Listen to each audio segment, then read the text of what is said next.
సకలాశీర్వాదాలకు కారణభూతుడైన సర్వోన్నతుడికి, ఆ సర్వేశ్వరుడికి, ఆయన ప్రియకుమారుడు ఈ లోక రక్షకుడైనటువంటి క్రీస్తు యేసు ద్వారానే ఆయన ఇచ్చిన ఆత్మ సహాయముతో మనందరి తరపున వేవేల కృతజ్ఞతాస్తుతులు స్తోత్రాలు సమర్పిస్తూ ఉన్నాను. ప్రభువైన యేసుక్రీస్తును దేవుని కుమారుడని నమ్మి ఆయనే మనుషులందరికీ ప్రభువుని, రక్షకుడని, పాప విమోచకుడని విశ్వసించి ఆయన మరణ సమాధిని, పునరుత్థానాలను ప్రకటించాలని ఆశపడి వచ్చిన మీ అందరికీ ప్రభువైన యేసుక్రీస్తు నామములోనే నా వందనాలు, శుభములు తెలియచేస్తూ ఉన్నాను.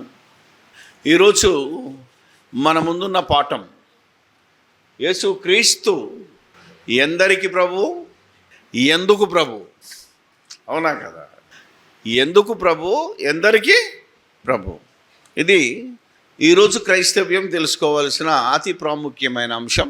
ఇది మనందరికీ రక్షణకు మోస్ట్ ఇంపార్టెంట్. అంటే నీవు రక్షణ పొందాలి అన్నా, ఆ రక్షణ పొంది చివరి వరకు రక్షణలో ఉండి రక్షింపబడాలి అన్నా మనము ఖచ్చితంగా మన హృదయమందు విశ్వసించవలసిన అంశం ఇది. అందుకే యేసుక్రీస్తు ఎందరికి ప్రభు, అవునా, ఇంకా ఎందుకు ప్రభు, ఎప్పటి నుంచి ప్రభు, ఇంకా ముందుకు మాట్లాడితే ఎప్పటి నుంచి ఆయన ప్రభువుగా మనకు నియమింపబడ్డాడు అనేదే ఈరోజు క్రైస్తవ్యం తెలుసుకుంటే క్రైస్తవేతరులకు ఆటోమేటిక్ అర్థం.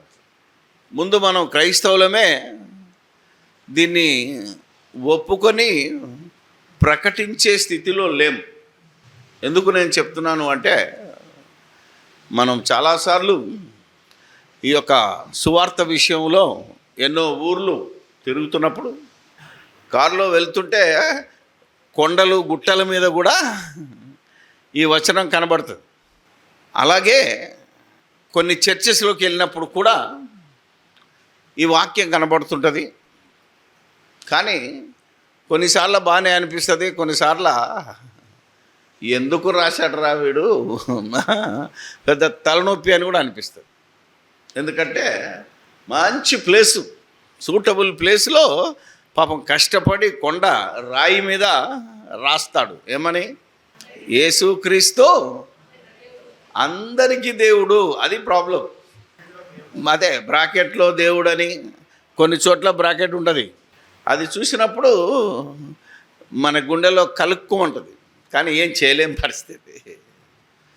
కొన్ని చర్చెస్లో కూడా ఇదే వాక్యం రాస్తారు. ముఖ్యంగా మరొక మాట ఉంటుంది యెషయా గ్రంథంలో, బూదిగంత నివాసులారా నా వైపు చూసి రక్షణ పొందుడి అని ఉంటుంది. బాగానే ఉంటుంది. కానీ నా వైపు అన్న దగ్గర బ్రాకెట్లో రెడ్ అక్షరాలతో యేసు అని రాస్తారు. ఇంతకీ ఆ రోజు యేసు ప్రభు ఉన్నాడా? నా వైపు చూసి రక్షణ పొందమంటున్నాడా? లేదా యెహోవా దేవుడే? అర్థమైందా? నా వైపు చూసి బూదిగంత నివాసులారా అంటే అప్పటికే యెషయా వచ్చేసరికి చాలామంది చెదిరిపోయారు. ఎవరు? ఇశ్రాయేలు చెదిరిపోయారు. బూదిగంతముల వరకు అన్య జనాంగం ఉన్నది. అందరూ నా వైపు చూడండి అన్నాడు. ఎందుకంటే అప్పుడు సర్వాధికారి దేవుడే. అప్పటికి ఇంకా యేసుక్రీస్తు ప్రభు ఈ భూలోకానికి రాలేదు. ఆయనకు సర్వాధికారం ఇవ్వబడలేదు కనుక ఆ రోజు ఆయన మాటను కలిపి చెరిపే బోధలు వచ్చేసాయి. అలాగే మొన్నొకడు మత పిచ్చోడు. జాగ్రత్తగా మనం ఆలోచిస్తే మనం ఏమనకూడదు. ఎందుకంటే మత అభిమాని అనాలి, మత పిచ్చున్నోడనే అనొచ్చు. ఉన్మాది అనకూడదు. ఎందుకంటే ఉన్మాదులు వేరుంటారు, వీరాభిమానులు వేరుంటారు.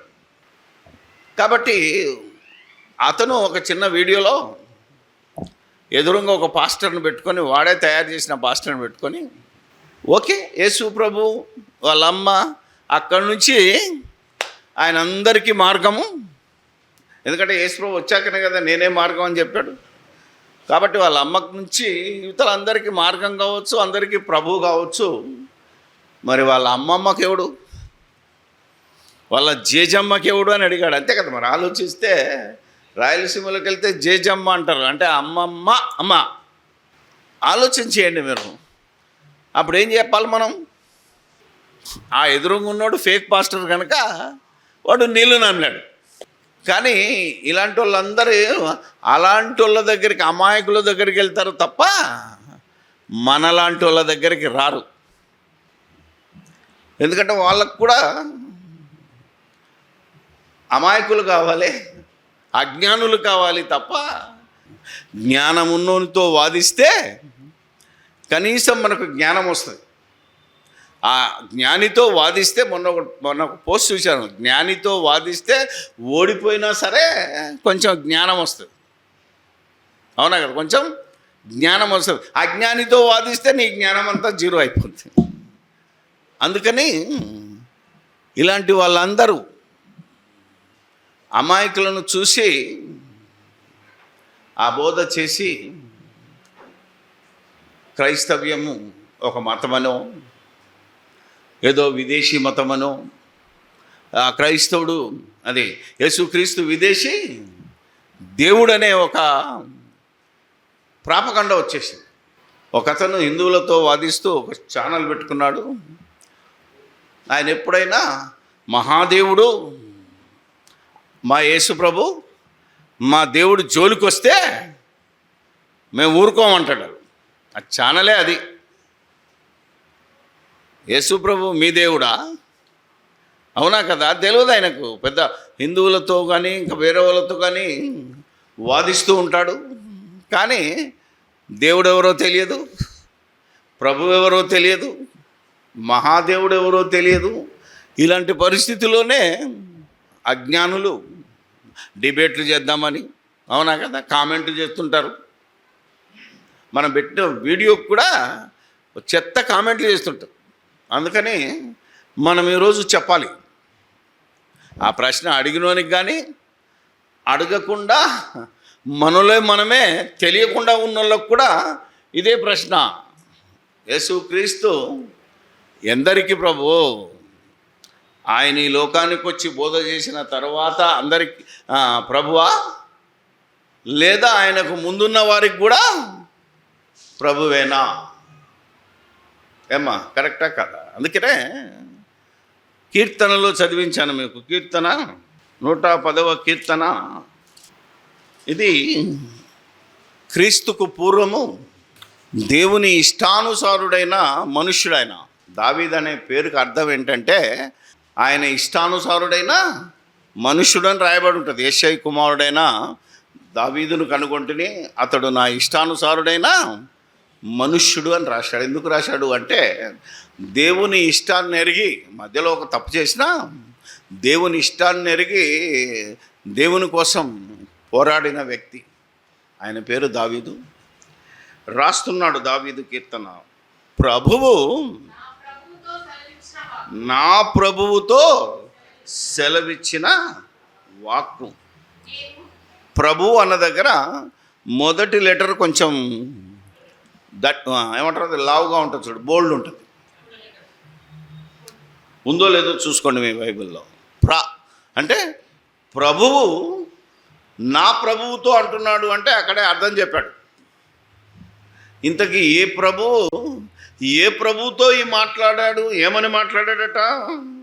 నేను నీ శత్రువులను మనకు పీఠంగా ఉంచు వరకు నా కుడి పార్శ్వమున కూర్చుండుమో అని దావీదు పరిశుద్ధాత్మ వలన ప్రేరేపింపబడి క్రీస్తుకు పూర్వమే 1000 సంవత్సరాల క్రితం, అంటే ఇప్పుడు చెప్పండి, యేసు ప్రభు ఎప్పటి నుంచి ప్రభు? వాళ్ళ అమ్మకే కాదు, వాళ్ళ అమ్మమ్మకే కాదు, వాళ్ళ జేజమ్మకే కాదు, వాళ్ళ తాత ముత్తాతల నుండే ప్రభు. అది మనం గమనించాలి. అలా మనం ఆలోచించుకుంటూ వస్తుంటే మన ఆ ఇశ్రాయేలుల పూర్వీకులకే ప్రభు అయినప్పుడు మరి మనకు ఆలోచించాలి. ఎందుకంటే మనకు బోధించిన అపోస్తలులు చెప్పిన మాటను కూడా మనం ఆలోచించాలి. ఇదే విషయాన్ని 1 కొరింథీయులకు రాసిన పత్రిక 12వ అధ్యాయము 3వ వచనం. ఇందుచేత దేవుని ఆత్మ వలన, అంటే పరిశుద్ధాత్మ వలన మాటలాడువాడు ఎవడును యేసు శాపగ్రస్తుడు అని చెప్పడనియు పరిశుద్ధాత్మ వలన తప్ప పరిశుద్ధాత్మ వలన తప్ప ఎవడును యేసు ప్రభువు అని చెప్పలేడనియు నేను మీకు. అంటే నీలో పరిశుద్ధాత్మ ఉంటే యేసుని ఏమని చెప్తావు? ప్రభువు అని చెప్తాడు. పరిశుద్ధాత్మ లేనోడు ఏం చెప్తాడు? దేవుడు అని చెప్తాడు. అవునా కదా? మహాదేవుడో మా దేవుడో రకరకాలుగా చెప్పుకుంటాడు. వాడిలో పరిశుద్ధాత్మ లేదు. కానీ పరిశుద్ధాత్మ ఉన్నట్టుగా మనల్ని భ్రమపరుస్తూ, అవసరం అనుకుంటే ఊగిపోతూ, మళ్ళా అనేది దేవా యేసుదేవా నా తండ్రి అని ప్రార్థన చేసే అజ్ఞానిలో ఏముండదు? పరిశుద్ధాత్మ ఉండదు. ఎందుకంటే ఇక్కడ రెఫరెన్స్ ది కాంటెక్స్ట్ ఏమంటున్నాడంటే పరిశుద్ధాత్మ వలన తప్ప ఎవడును యేసును ప్రభు అని చెప్పలేడు. అంటే ఖచ్చితంగా నువ్వు మాట్లాడితే ఎవడికి ప్రకటించినా యేసుక్రీస్తు ప్రభు అని చెప్పాలి. యేసుక్రీస్తును దేవుడు అన్న అమ్మయ్య అని చెప్పకూడదు. యేసుక్రీస్తును దేవుని కుమారుడైన మన ప్రభు అని చెప్పాలి. అది ఎవరు చెప్పారు నీకు? ఇప్పుడు కీర్తన చెప్పాడు. కీర్తనలో ఏం చెప్పాడు దావీదు? పరిశుద్ధాత్మ వలన ఏమన్నాడట? ప్రభువు నా ప్రభువుతో సెలవిచ్చిన వాక్కు. అంటే అక్కడ 2 ఉన్నారు ప్రభువులు అప్పటికే. ఇప్పటికీ వీళ్ళకు ఈ వచనం చూపించిన నమ్మలేని దశ. 2 ప్రభువులు ఒకడే. పెద్ద ప్రభు అంటే అక్కడ పెద్ద అక్షరాలతో రాయబడిన ప్రభు ఉన్నాడు, చిన్న అక్షరాలతో రాయబడి, అంటే 2 వేరు అని తెలియదు. ఇప్పుడు మత్తయి రాసిన సువార్తలకు వెళ్తే యేసు ప్రభుకి ఒక డౌట్ వచ్చింది.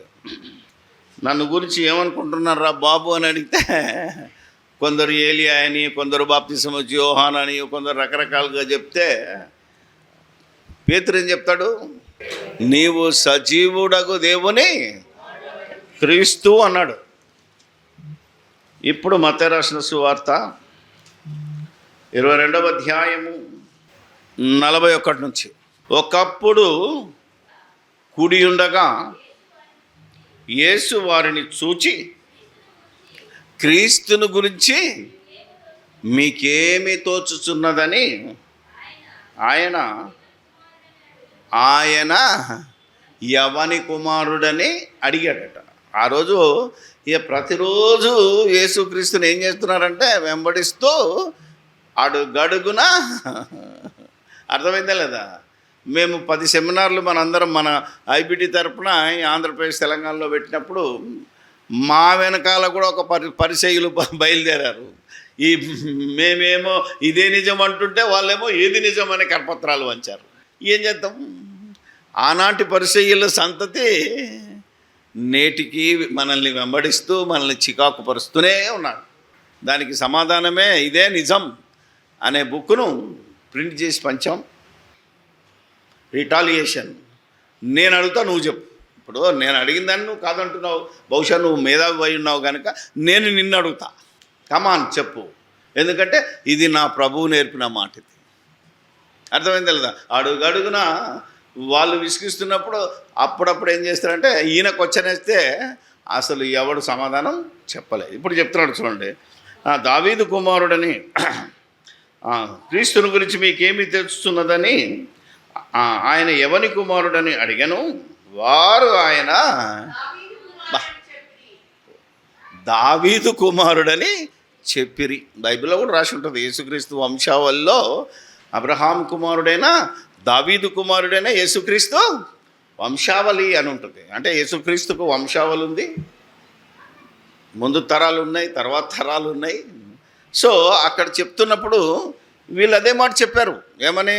దావీదు కుమారుడు. ఓకే, మరి ఇప్పుడు ఇక ఆయన అడుగుతున్నాడు, అందుకు ఆయన, అలాగైతే నేను నీ శత్రువులను నీ పాదముల కింద ఉంచు వరకు నీవు నా కుడి పార్శ్వమున కూర్చుండుమని ప్రభువు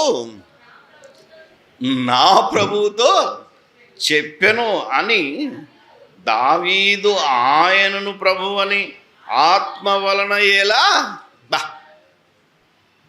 మరలా చెప్పాడు. చూస్తారు, ఇక్కడ ఆత్మ వలనే చెప్పాడు తప్ప సొంత జ్ఞానం కాదు. దావీదు కూడా పరిశుద్ధాత్మ వలన ప్రేరేపింపబడి ఆ 110వ కీర్తన పాడాడు. అది కీర్తన, అవునా కదా? అంటే పాట. ఒరిజినల్గా కీర్తనలన్నీ పాటలు. అందుకే కొందరు మాట్లాడుతున్నారు కీర్తన, కొందరు సంకీర్తన అంటారు. నిజానికి ఈ కీర్తన గ్రంథంలో ఉన్న పాటలన్నీ మనకి ఎక్కడ కనబడతాయో తెలుసా? సియోను గీతాలని మొత్తం ఇవే పాటలు ఉంటాయి. వీటినే పాటలుగా మలిచి ఆ బుక్లో చూసాను వాళ్ళు పాడతారు. మన ఆంధ్ర క్రైస్తవ కీర్తనల్లో కొన్ని ఉంటాయి, కొందరు కవిత్వం కలిపి రాగము తాళము అవన్నీ వేసి పాడతారు. సో ఇప్పుడు 45వ వచనం, దావీదు ఆయనను ప్రభు అని చెప్పిన ఎడల, ఆయనను ప్రభు అని చెప్పిన ఎడల ఆయన ఎలాగో అతనికి కుమారుడని వారిని అడగగా ఎవడును మారు మాట చెప్పలేకపోయెను. మరియు ఆ దినము నుండి చూసారా, ఇక చెబుతా ఉంటే వాడికి అర్థం అవట్లేదు. ఇది చెప్తే అది అంటాడు, అది చెప్తే ఇది అంటాడు. మనం ఏం చేయాలి మరి? రివర్స్ చేయాలి. అందుకే నేను రివర్స్ చేశాను. ఒరే నాయన, యేసు దేవుని కుమారుడని నమ్మితేనే నిత్య జీవమని మనం మొత్తుకుంటుంటే, కాదు యేసు దేవుడని వాదిస్తా, నిరూపిస్తా, 5 నిమిషాల్లో ఓడిస్తాను అన్నాడు. ఒకడు పెద్ద వీడియో పెట్టాడు. 5 నిమిషాలు ఎందుకురా బాబు, ఒక రెఫరెన్స్ పెట్టు. యేసు క్రీస్తును దేవుడని నమ్మితేనే మీకు నిత్య జీవము పరలోకము అనే పదము ఒక్కటి పెట్టు, ఒక మాటకు ₹1,00,000 ఇస్తానన్నాను. ఆ రోజు నుంచి ఈ రోజు వరకు ఒక్కడు నోరెత్తితే ఒట్టు. నువ్వు మహాజ్ఞానివా, మహాజ్ఞానుల యొక్క డైరెక్టరువా, డిప్యూటీ డైరెక్టరువా, జాయింట్ డైరెక్టరువా, ఎవరికి నోరు పెగలడం లేదు. ఎందుకంటే బైబిల్కు వ్యతిరేకంగా ప్రశ్నించేవాడిని ప్రశ్నతోనే ఏమ్మా ముళ్ళును అంటే అప్పుడు కానీ బుద్ధి రాలేదు. అందుకే ఈ చర్చ జరుగుతున్నప్పుడు ఇక అపోస్తలుడైన పౌలు రంగంలోకి వచ్చాడు. యేసు ప్రభు చేత పట్టబడి పంపబడి ఆయన క్రైస్తవులను, అంటే ఆ రోజు యూదుల్లో నుంచి క్రైస్తవులైన వారిని హింసించుతున్న దినాలలో దర్శనం వచ్చింది. ఆ దర్శనంలో ఓ మాట మాట్లాడతాడు ఆయన. అపోస్తల కార్యాలు 9వ అధ్యాయము. లూకా రాస్తున్నాడు, పౌలు ప్రయాణంలో ఉన్నాడని. 3, 4, 5 వచనాలు చదవండి. దమస్కు దగ్గరికి వచ్చినప్పుడు అకస్మాత్తుగా ఆకాశము నుండి ఒక వెలుగు అతని చుట్టూ ప్రకాశించెను. అతడు నేల మీద పడి సౌలా సౌలా, ఎందుకంటే ఒరిజినల్ నేము సౌలు ఆయనది. ఈయన యేసుక్రీస్తులోనికి రాకముందు ఆయన పేరు సౌలు. నీవేళ నన్ను హింసిస్తున్నావు, నువ్వు సంఘాన్ని హింసిస్తున్నావు అంటే సంఘము నా శరీరం. అర్థమైందా లేదు? సంఘం ఎవరు? యేసుక్రీస్తు శరీరం. కానీ సంఘాన్ని విమర్శించాడు, అది హింసించాడంటే యేసునే హింసించినట్టు. అందుకనే యేసుప్రభు ఏమంటున్నాడంటే, నీవేళ నన్ను హింసించుచున్నావు అడిగితే అప్పుడు ఏమన్నాడు? ఎప్పుడైతే ఆ దర్శనం కలిగిందో ఆయనలోని భావం వెళ్ళిపోయి ఏమన్నాడు? అహంకారం తగ్గి, ప్రభువా నీవెవడవని అతడు అడగగా, నేను నీవు హింసించుచున్న యేసును అన్నాడు. అంతే. అంటే ఈ సౌలు అనబడిన పౌలు అనబడిన సౌలు యేసుక్రీస్తును ఫస్ట్ టైమే ఏమన్నానంటే ప్రభువా. ఎందుకంటే ప్రారంభంలో ప్రభు అంటే అర్థం ఏంటి అంటే జనరల్గా కూడా అర్థం అంటే అధికారి, గొప్పోడు అనగన రాజు, లార్డ్. ఈరోజు కూడా లార్డ్ అనే పదం మన న్యాయస్థానంలో వాడతారు. ఎవరు జడ్జిని ఏమంటాడు లాయరు? మై లార్డ్ అంటాడు. అంటే న్యాయాధిపతి అని అర్థం. లార్డ్ అంటే అర్థం ఏంటిది? న్యాయాధిపతి. యేసుక్రీస్తు మనకెవరు? న్యాయాధిపతి. తీర్పు తీర్చుటకు దేవుడు ఆయనకు అధికారం ఇచ్చాడు కనుక Jesus Christ is a judge. అందుకే జడ్జిని ఏమనాలి అంటే మై లార్డ్. ఇలా ఎవరైతే యేసుక్రీస్తును లార్డ్ అంటారో వారే విశ్వాసులు. అప్పుడే అంటాడు అవిశ్వాసివి కాక విశ్వాసివై ఉండు అన్నాడు తోమాను. అంటే బైబిల్ కనుక మనం అర్థం చేసుకుంటే మన హృదయంలో ఏ మాట స్థిరపడాలి అని మీరు అనుకుంటున్నారు అంటే, ఇప్పుడు అదే పౌలు సర్వలోకానికి అంటే అన్యజనులందరికీ అపోస్తలుడు గనుక ఆ అపోస్తలుడు మనందరికి అపోస్తలుడు. కానీ యూదులైన 12 మంది జాతుల వారికి 12 మంది అపోస్తలులు బోధ చేశారు. సర్వలోకంలో ఉన్న మనందరికి ఎవడు అపోస్తలు అంటే పౌలు. ఆ పౌలు రోమీయులకు రాసిన పత్రిక 10వ అధ్యాయము 8, 9 అందరూ తీయండి అమ్మా, రాసుకోండి. అదేమని చెప్పుచున్నది? వాక్యము నీ యొద్దను, నీ నోటను, నీ హృదయములోనూ ఉన్నది అంటున్నాడంటే అప్పటికి వాళ్ళ హృదయాలలో ఉన్నది. ఏమున్నది? వాక్యము. వాక్యం అంటే యేసుక్రీస్తు. వాక్యం అంటే సత్యం. ఆ రోమియోలకు రాసిన సంఘములో కొందరు పరిశుద్ధులుగా ఉండడానికి పిలువబడిన వారిలో చెప్తున్నాడు. ఇప్పుడు మీ దగ్గర లేదా వాక్యం? ఉందా లేదా? మీ చేతుల్లో ఉన్నదేంటిది? వాక్యమే. మీ మనసులో ఉండాల్సిందేంటిది? వాక్యమే. మీ హృదయంలో ఉండాల్సింది వాక్యం. అందుకే ఉన్నది అంటున్నాడు. మేము ప్రకటించు అంటే విశ్వాస వాక్యం అంటే మీరు విశ్వసించవలసిన వాక్యం ఇదే. అలా విశ్వసిస్తేనే మీకు నిత్య జీవం. అది పాయింట్ ఇక్కడ. అదేంటంటే యేసు ఆగాలమ్మ, అప్పుడు అర్థమవుతుంది. చదివితే యేసు ప్రభు అని కాదు, యేసు ప్రభువని. యేసు ప్రభువని నీ నోటితో ఒప్పుకొని దేవుడు మృతులలో నుండి ఆయనను లేపెనని నీ హృదయమందు విశ్వసించిన ఎడల నీవు రక్షింపబడతావు. ఈరోజు నీకు రక్షణ రావాలి అంటే నువ్వు బాప్తిసం తీసుకొని యేసు ప్రభు యొక్క కృపలోనికి నువ్వు రావాలి అంటే నువ్వు ఒప్పుకోవాల్సింది ఏంటంటే యేసుక్రీస్తు ప్రభువు. ఆయన మనకు రాజు, ఆయన మనకు అధికారి. ఎందుకంటే ఆయనకు దేవుడు సర్వాధికారం ఇచ్చాడు కనుక, అధికారం ఇచ్చాడు కనుక అందరికీ ప్రభువు. అవునా కదా? మీరు ఆలోచించారు. అది నెక్స్ట్ చెప్తాడు పేతురు. దాంట్లోకే వెళ్దాం మనం ఆలోచన చేస్తే.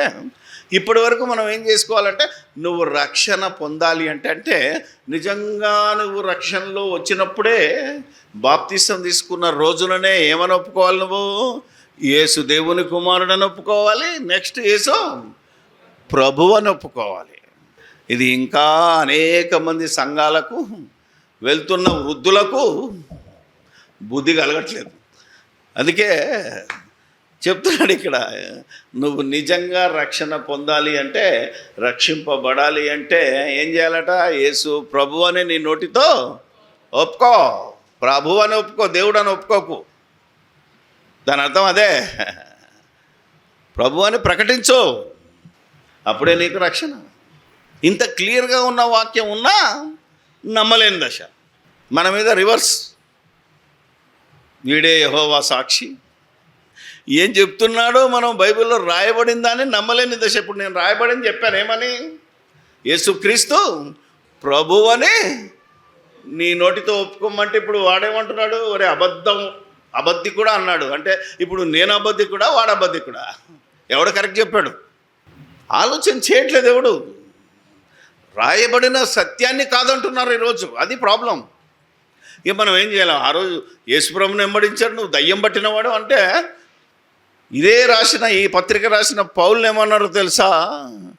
ఈడు ఈ సంఘానికి పీడ వంటి వాడు, ఈ పౌలు అనేవాడు చచ్చిపోయేదాకా మేము అన్నపానములు ముట్టుకోము అని శపథం చేసినారు యూదులు.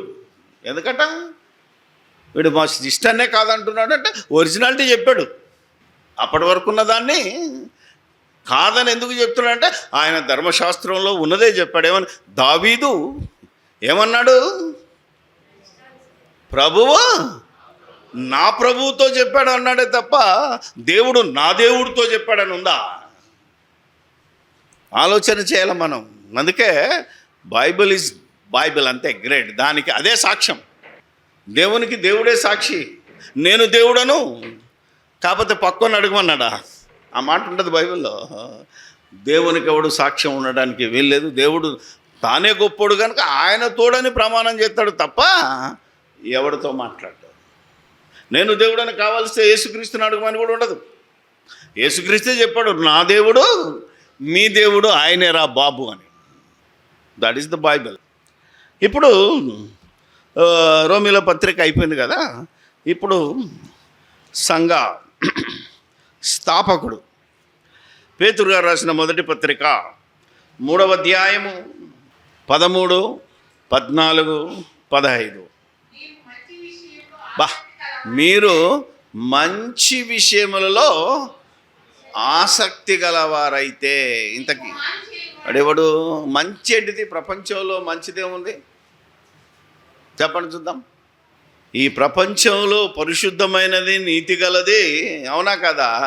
సమస్తమైనదే ఇదిగో పరిశుద్ధ గ్రంథము. అంటే పరిశుద్ధమైన వాక్యము. వాక్యము పరిశుద్ధమైనదే, వాక్యము మంచిది. దీనికి ఇంకో చోట గల్తీలో ఉంటుంది. మంచి విషయాలంటే వాక్యంతో అని అంటాడు. కాబట్టి ఈ మంచి విషయంలో మీరు నిజంగా దేవుని వాక్యం విషయంలో ఆసక్తి గలవారైతే మిమ్మను మీకు హాని చేయువాడు ఎవడు అన్నాడు. చూసారా? ఆలోచన చేస్తే ఇప్పుడు హాని చేయవలను. ప్రొద్దుటూరులో కూడా డయాస్ మీదకి వచ్చేసాడు. నాకు నేను మాట్లాడుతున్నాను, వచ్చిన వాళ్ళు లేదా ప్రొద్దుటూరుకి వచ్చిన వాళ్ళు ఉన్నారు కదా, నా మీదకి డయాస్ మీదకి వచ్చాడు. అక్కడ పెట్టినోడు చాలా గడికుడు, సుధాకర్ అని, సల్లా సుధాకర్ అని, ఇట్లా మెడలు పట్టి ఇసిరేసాడు అని పక్కకు దించి అవసరేసాడు. అర్థం కావట్లేదు, ఏం జరుగుతుందో తెలియదు కదా. ఒక్కొక్కసారి అలాంటి పరిస్థితి ఉంటుంది. కానీ వాడేమి మనల్ని చెయ్యలేడు. ఎందుకంటే నువ్వు చెప్తున్నది సత్యమైతే. ఇప్పుడు చెప్తున్నాడు, ఇలాంటి విషయంలో నువ్వు ఆసక్తి గలవాడవైతే నీకు హాని చేయువాడెవడు? ఎందుకంటే సువార్తను ప్రకటించు వాడి పాదములెంతో సుందరములు, నీ కాలికి రాయి కూడా రైట్. నిమిత్తము శ్రమ పడినను మీరు ఒకవేళ నిజంగానే దేవుని నీతి కోసం శ్రమ పడినా, అంటే వీళ్ళు వెళ్ళిపోయినాక మనం పోతాం కదా. ఇప్పుడు ఊర్లలో ఏమైంది? కట్టడా వీళ్ళు జడగొట్టారు కదా. ప్రతోడు క్రైస్తవులు మా ఊరికి రాకూడదని బోర్డు పెట్టేశాడు. ఒకడేమంటున్నాడు, మా వీధికి ఎట్లొచ్చావు? అక్కడ ఉన్నారు పో, మిమ్మల్ని నమ్మిన మాలమాదిగల వాడలు ఉన్నాయి, ఆడ చెప్పుకోపో, మా వీధికి ఎందుకు వచ్చావని ఒకడు. అవునా కదా? మీరు ఎందుకంటే జరగరాని అన్యాయం జరిగిపోయింది. ఇప్పుడు సత్యం చెబుదామంటే మనల్ని తరిమి కొడుతున్నాం. అయినా నీతి నిమిత్తము మీరు శ్రమపడినను ధనులే, వారి బెదిరింపులకు భయపడొద్దు. ఎందుకంటే పౌలు చెప్తున్నాడు, భయపడొద్దు. ఈరోజు మన వాళ్ళు భయం ఎక్కువైంది. ఇలా నేను మళ్ళీ చెప్తున్నాను, ఈ సార్వత్రిక సంఘానికి తెలియని మాట ఏంటంటే పౌలును కూడా ఒక సహస్రాధిపతి రోమీయుడు, ఆ రోమా పౌరసత్వాన్ని పైసలిచ్చి కొనుక్కున్నాడు, వీడు తప్పు చేస్తున్నాడు, తాళ్ళతో బంధించి కొట్టేయండిరా అన్నాడు. అప్పుడు వాళ్ళు దగ్గరికి వచ్చి తాళ్ళు కడుతుంటే పౌలు అంటాడు, ఏమన్నాడు తెలుసా, పుట్టుకతో రోమియుడైన నన్ను తీర్పు తీర్చక ముందంటే జడ్జిమెంట్ రాకముందే కొట్టే అధికారం మీకుందా అన్నాడు. దెబ్బకు వాడు భయపడి వదిలేయడరా అంటాడు. ఎందుకు? రోమా దేశపు చట్టం ఏం చెప్తుంది అంటే జడ్జిమెంట్ అయ్యేదాకా వీడు తప్పు చేశాడనే తీర్పు జరిగేంత వరకు వాడిని కొట్టకూడదు. అదేలా మన దగ్గర కూడా ఉంది. అర్థమైందో లేదో, మన దగ్గర కూడా దొంగ అన్నాం అనుకోండి, వాడి దొంగతనం రుజువయ్యేదాకా వాని ముఖం బయటికి చూచు. అందుకని మీరు దొంగలకు ముసుగులు ఎత్తారు తెలుసా మీకు? చూసారు ఎప్పుడన్నా వీడియోలో తప్పు చేసిన వాళ్ళను, గంజాయి ఎమ్మెల్యేలను, రేపిస్టులను ముఖం మీద, ఎందుకంటే వాడు కనపడకూడదు. ఎప్పుడు కనపడాలి వాడి ముఖం? వాడు దొంగని రుజువైన తర్వాత. ఎందుకంటే మనం కూడా పుట్టుకతో భారతీయులము, మనం తప్పు చేస్తున్నామని కోర్టు తీర్పిస్తే తప్ప మనల్ని ఎవడు కొట్టడానికి వీల్లేదు. ఓకే, యేసుక్రీస్తును మనం ఏమని ఒప్పుకోవాలన్నాడు? ప్రభువు. మనము రాజులైన యాజక సమూహం అని చెప్పిన పేతురు గారు మనకి ఇప్పుడు ఏం చెప్తున్నాడు అంటే, అదే 3:13 చదువుతున్నాము. మీరు నీతి నిమిత్తం ఒకవేళ హింసింపబడితే మీరు ధన్యులే, వారి బెదిరింపులకు భయపడకుడి, కలవరపడకుడి, నిర్మలమైన మనస్సాక్షి కలిగిన వారై మీలో ఉన్న నిరీక్షణ ఏంటి? ఎందుకు నమ్మావు, ఏమని నమ్మావు, ఎందుకోసం నువ్వు ఎదురు చూస్తున్నావు అంటే ఆ నిరీక్షణ ఏందో నువ్వు చెప్పాలి. అర్థమైందా? ఇలా అడుగుతున్న ప్రతి వానికి సాత్వికముతోనూ భయముతోనూ సమాధానము చెప్పుటకు సిద్ధముగా ఉండి మీ హృదయముల యందు క్రీస్తును ప్రభువుగా ప్రతిష్ఠించమంటున్నాడు. అక్కడ కూడా అదే పని. నీ హృదయంలో ఘోరమైన వ్యాధి ఉంది నాయన, ఆ ఘోరమైన వ్యాధి పోవాలి అంటే పరిశుద్ధుడైన యేసుక్రీస్తును ప్రభువుగా ప్రతిష్ఠించాలి. యేసు ప్రభువును నిలబెట్టాలి అంటే ఏమని నిలబెట్టాలి? ఆయన స్వరూప స్వభావము, ఆయన లక్షణములు, ఆయన దేవుని శక్తి, దేవుని జ్ఞానమై ఉన్నాడు. ఈ ప్రపంచంలో ఆయన బ్రతికిన నరులలో ఏ ఒక్కడు ఆయనకు సాటి లేడు. ఆయన అద్వితీయుడు. ఆయన నోట ఏ పాపము చేయలేదు. ఆయన దేవుని కుమారుడై ఉండి, అవునా, తను పొందిన శ్రమల చేత, దెబ్బల చేత విధేయత నేర్చుకున్నాడు గనుక దేవుడు ఆయనను ప్రభువుగా నియమించాడు. ఎప్పుడది? అపోస్తల కార్యాలు 2:36 చూస్తే మీరు సిలువ వేసిన ఈ యేసునే దేవుడు ప్రభువుగాను క్రీస్తుగాను నియమించాడంటాడు. అపోస్తల కార్యాలు 2:36. ఎందుకంటే ఇశ్రాయేలు యేసును సిలువేశారు. ఏమని? నమ్మలేదు. ఈయన ప్రభు అని దావీదు చెప్పినా వీళ్ళు ప్రభు అని నమ్మలేదు, దేవుని కుమారుడు అని నమ్మలేదు. ఆయనకు సర్వాధికారము ఇయ్యబడింది. ఈయన అన్నాడు ఒక పక్షపాయి వానితో, నీ పాపములు క్షమించబడి ఉన్నాయంటే ఈయనెవడు పాపాలు క్షమించడానికి? దేవుడికి ఒక్కడికే కదా పవర్ ఉంది. అయితే వీడు దేవుడు అని చెప్పుకుంటున్నాడు కనుక దేవదూషణ చేస్తున్నాడు, నీకు సిలువే శరణ్యం అన్నారు. కానీ ఆయన చెప్పాడు, పాపాలు క్షమించటానికి దేవుడు నాకు అధికారం ఇచ్చాడు అని చెప్పినా నమ్మలేదు. అందుకే ముందు వారికే ప్రభువుగా నియమించాడు. ఇశ్రాయేలు వంశమంతా సచ్చినట్టు నమ్మాలి. ఏమని? యేసుక్రీస్తు ప్రభువని. క్రీస్తు అని అంటే మెస్సయ్యా, ఈయనే మీరు ఎదురు చూస్తున్న మెస్సియా అని మీరు నమ్మాలిరా బాబు. మీకు మరొక ఆప్షనే లేదు. అందుకే ఎవని వలన రక్షణ కలగదు, ఈ నామములనే నెక్స్ట్ అధ్యాయంలో అలా ధైర్యంగా చెప్పుకుంటూ వెళ్ళిపోతూ అన్యుల దగ్గరికి వచ్చేసరికి అపోస్తల కార్యాలు 10వ అధ్యాయం. ఇప్పుడు సర్వలోకానికి. ఒకప్పుడు ఇశ్రాయేలుకే ఒకవేళ ప్రభు అని నువ్వు అనుకుంటే, ఇప్పుడు సంఘ స్థాపకుడైన పేతురును కొర్నేలియస్ ఇంటికి పంపించి ఇప్పుడు చెప్తున్నాడు 33 బాబు, వెంటనే నిన్ను పిలిపించి తిని నీవు వచ్చినది మంచిది, ప్రభువు నీకు ఆజ్ఞాపించినవన్నీ. ఎవరు ఆజ్ఞాపించారు ఈ మాట చెప్పమని? ప్రభువే, యేసు ప్రభువే చెప్పాడు. ఎప్పుడు చెప్పాడో తెలుసా? లేవగానే పరలోకం వెళ్ళేటప్పుడు ఏమన్నాడంటే, నేను మీకు ఏ సంగతులను ఆజ్ఞాపించుతున్నో వాటన్నిటినీ గైకొనవలనని వారితో. ఎప్పుడైతే 40 రోజులు కనబడ్డాడు. చనిపోయి తిరిగి లేపబడి పరలోకానికి వెళ్ళిన తర్వాత 40 రోజులు వాళ్ళకి కనబడి ఆయన ఆజ్ఞాపించాడు.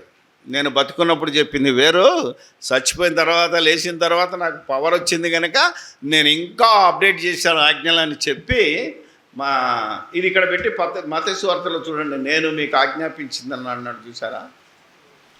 మత్తయి సువార్త 28:18. అయితే యేసు వారి యొద్దకు వచ్చి పరలోకమందును భూమి మీదను సర్వాధికారము ఇవ్వబడి ఉన్నది, కాబట్టి మీరు వెళ్ళి సమస్త జనులను శిష్యులుగా చేయండి, తండ్రి యొక్కయు కుమారుని యొక్కయు పరిశుద్ధాత్మ యొక్కయు నామములోనికి బాప్తిసం ఇచ్చుచు నేను మీకు ఏ సంగతులను ఆజ్ఞాపించి తిన్నో గైకొనవలెను అన్నాడు.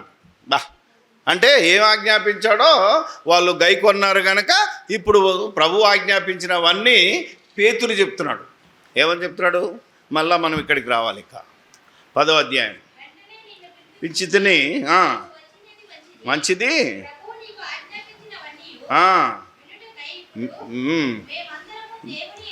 ఇక్కడ కూర్చుని ఉన్నామని చెప్పాను. పేతురు నోరు తెరిచి ఇట్లా నేను this is most important. Now ఇశ్రాయేళ్ళకే కాదు దేవుడు, ఇశ్రాయేళ్ళకే దేవుడు కాదు, అందరికీ దేవుడు. అలాగే యేసుక్రీస్తు ఇశ్రాయేళ్ళకే ప్రభువు కాదు. ఇప్పుడు చెప్తున్నాడు, పక్షపాతి కాడిక నాను ప్రతి జనములోను నడుచుకొని వాళ్ళని ఆయన అంగీకరించును.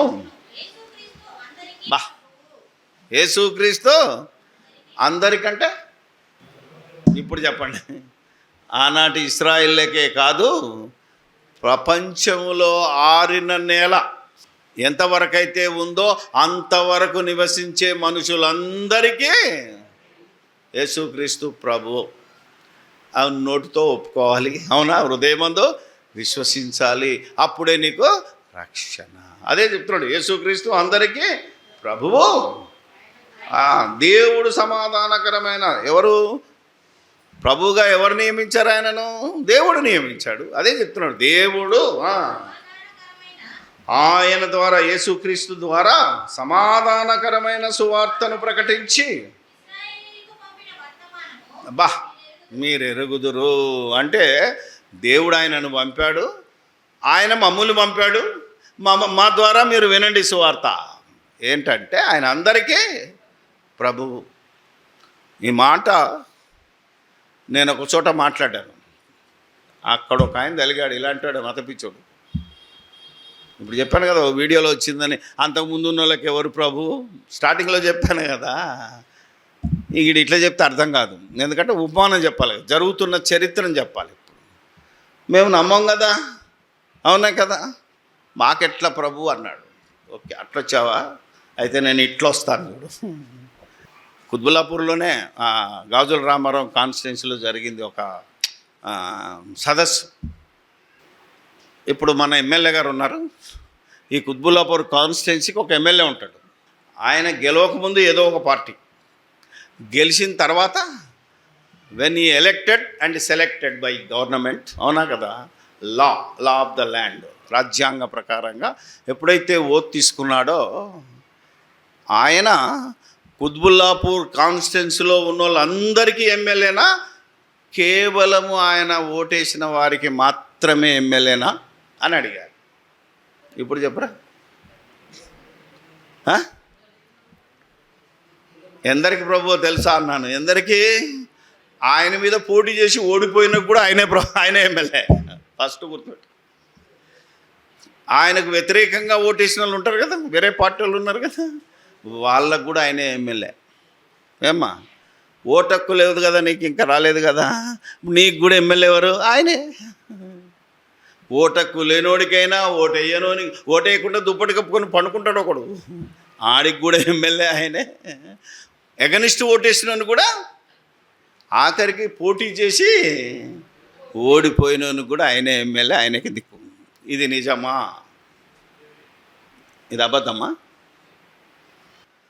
అఖండ భారత్ ఉన్నది కదా, కాశ్మీరు నుండి కన్యాకుమారి వరకు ఉన్న భారతదేశానికి ప్రధానమంత్రిగా ఉన్న ఆయన ఒక పార్టీకి సంబంధించిన వాడు.